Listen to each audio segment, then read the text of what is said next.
তোর নিজের বাড়ি বলতো এটাকে বলছে।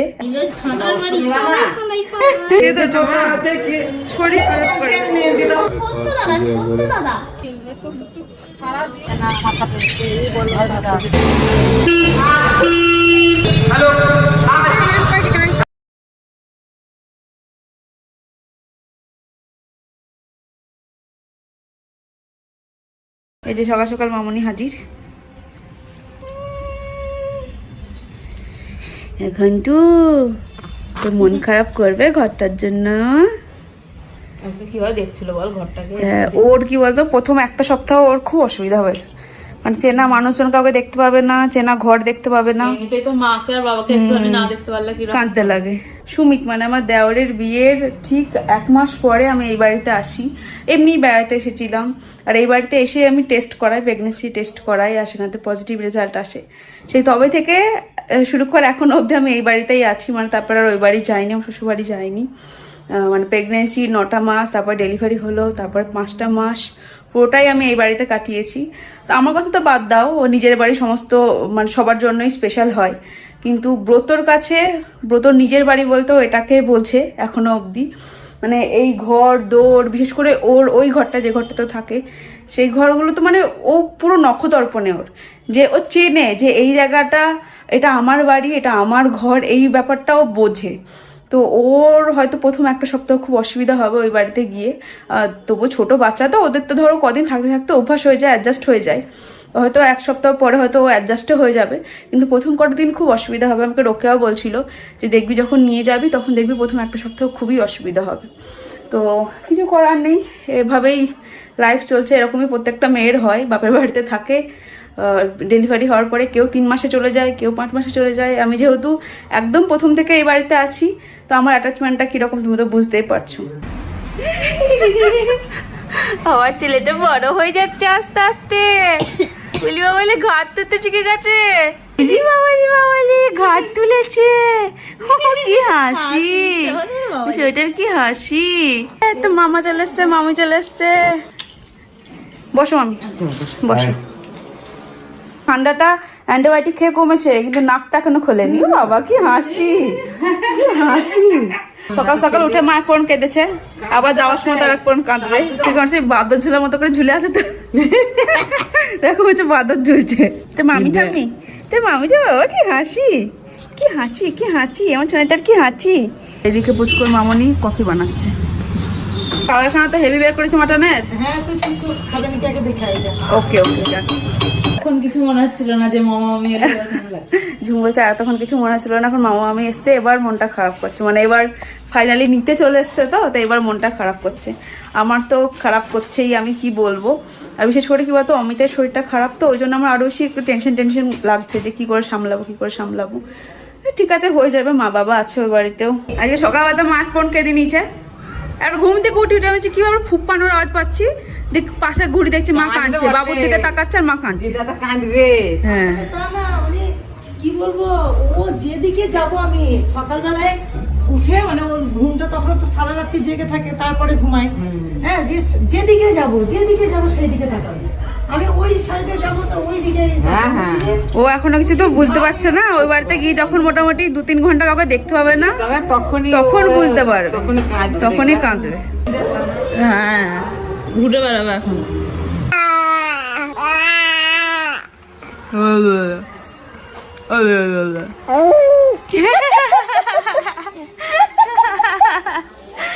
কি নাটক তোর, কি নাটক রে, কি মা।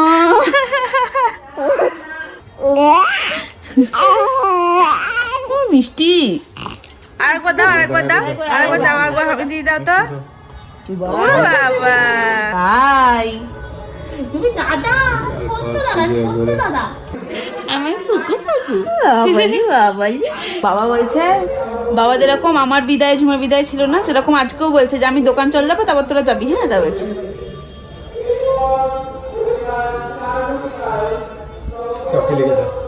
খুব ফাঁকিবাজ যে মা বলছে, তাহলে আমাদেরটা তুমি নিজেরটা বুঝছো আর আমাদেরটা শুনে সেদিনকে দাদা বলছিল না যে কাকিমা তুমি মেয়ে বিদায় দিয়ে অতটা কষ্ট পাওনি যতটা নাতি বিদায় দিয়ে কষ্ট পাবা। আমার জয়ন্তু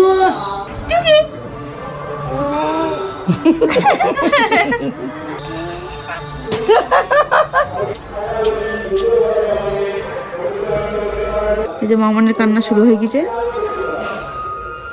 দাদা তো চোখ মুছছে আর ও তো কিছু বুঝতেই পারছে না। কাঁদিস না, আচ্ছা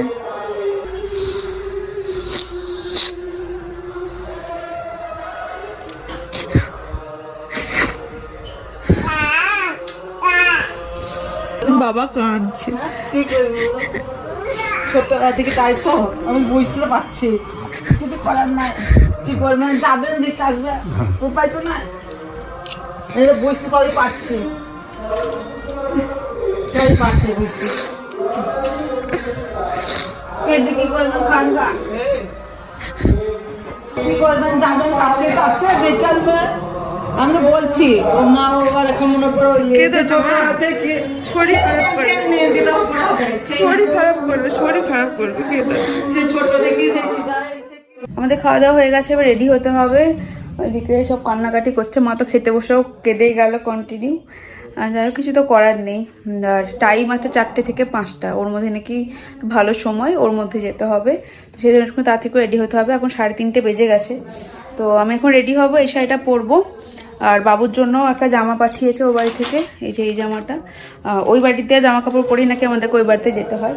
তো এখন ঝটপট করে রেডি হয়নি, তারপর বাবুকে রেডি করাবো, তারপর বেরিয়ে যাব। তোর উপর পাউডার দিয়ে দিবি। এই যে মামনি কলা আদর খাচ্ছি, ওরে বাবারে কি হাসি, কি হাসি। হ্যাঁ যাই যাই, হ্যাঁ এবার খাড়া হবে, বাড়ি যাই খাড়া হবে, এবার বাড়ি যাই খাড়া হবে। মামা না দেখো, মামা মামা নাম্বার কত? খাটটা পুরো তুই কাঁদছিস কেন? এই শরীরের অবস্থা, আমাদের বাড়িতে যাবে তুই কাঁদলে আমার মন ভালো থাকবে বল? যেতে পারে না।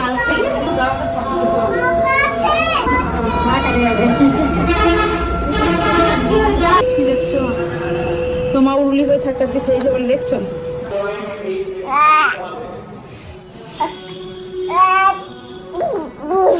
কি হলো? আমি তো আসবো।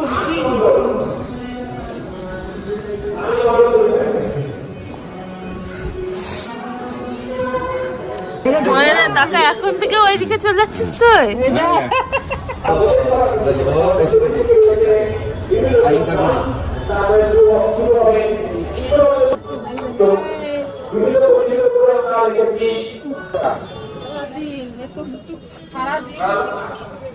মাকে দিতে, মাকে একটু দিতে।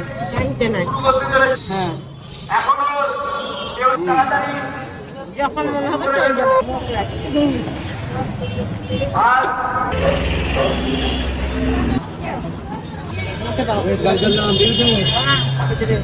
দাদা দাদা করছি না না ঠিক আছে না, মাইকে লেগে দেবেন না, যাবে গিয়ে ও ঠাকুরের ঘরে মেঝেতে নামিয়ে দেবে, ঠিক আছে দিয়ে ওখানে তুলে নেবে। সেটা আপনি দেখবেন না, বলুন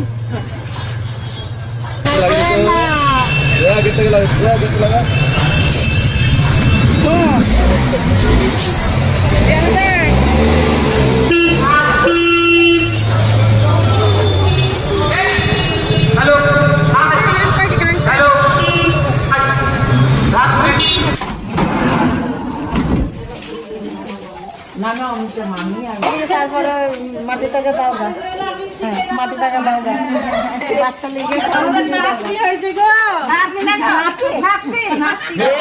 মায়ের মতো হয়েছে, মায়ের মতো হয়েছে, মায়ের মতো লাল হয়েছে গালগুলো। কি বলছো?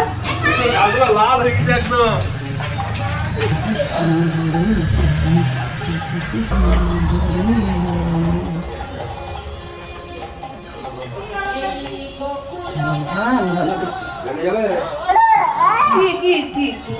কি হয়েছে? রান্না হচ্ছে কেন? খিদে পেয়েছে। আসার সময় তো খেলো না কিছুতে? না তো দাদু ভাই বন্ধুরা খাচ্ছে দেখো করবে। টেস্টি খাবার পেয়েছে তো দিদি।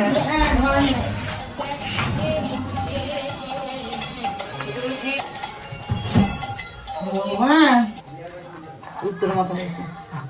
হে ভগবান, তোমার ভক্ত এলো বাড়িতে। ওই দেখো ঠাকুর, ঠাকুর প্রণাম করো, প্রণাম করো। প্রণাম করেছে। প্রণাম করছি। ভাই প্রণাম করেছ? কই বাবা কই? বাবা কই? ওই দেখো।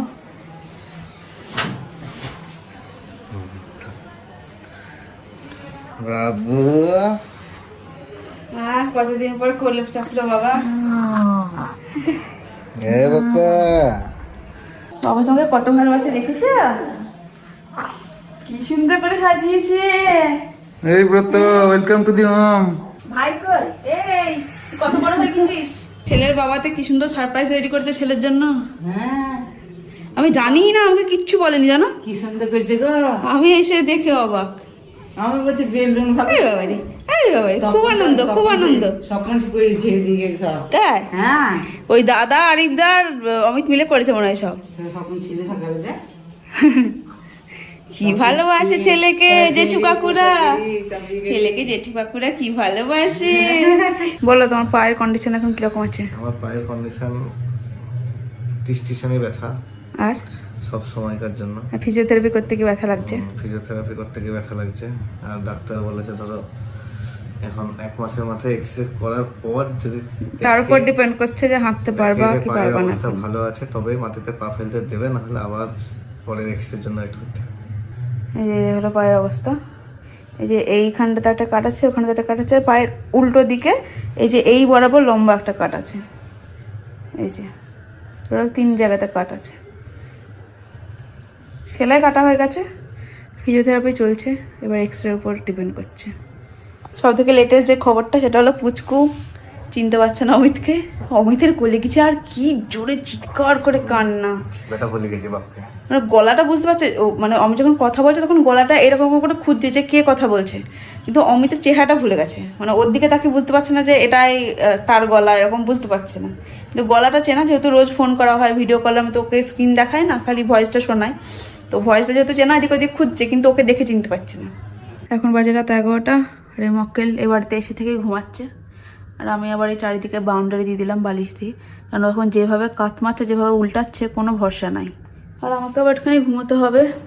ঝুম ফোন করেছিল, মা বাবার তো খুব মন খারাপ, সেটা হওয়া স্বাভাবিক। আজকের দিনটা, শুধু আজকের দিনটা না, আর মোটামুটি 4-5 দিন তো খুবই মন খারাপ করবে, তারপর তো আস্তে আস্তে আবার যেমনকার তেমন অভ্যাস হয়ে যাবে।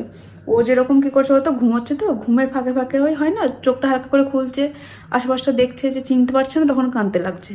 তো ওরও ধর একটুখানি মানে অভ্যাস হতে টাইম লাগবে, মা বাবাদেরও একটুখানি অভ্যাস হতে টাইম লাগবে, তারপরে আবার যে কাজ সেই হয়ে যাবে। তো যাই হোক, আজকে ভিডিওটা কেমন লাগলো তোমরা অবশ্যই কমেন্ট করে জানিও। ভিডিওটা ভালো লাগলে অবশ্যই লাইক করো, কমেন্ট করে জানিও কোন কোন টপিকের উপর তোমরা ভিডিও দেখতে চাও। চ্যানেলটাকে অবশ্যই সাবস্ক্রাইব করে দিও, পারলে বন্ধুদের সাথে শেয়ার করে দিও। আপাতত কিচ্ছু বলার নেই, দেখা হবে পরে ভিডিওতে। ততক্ষণ টাটা, গুড নাইট।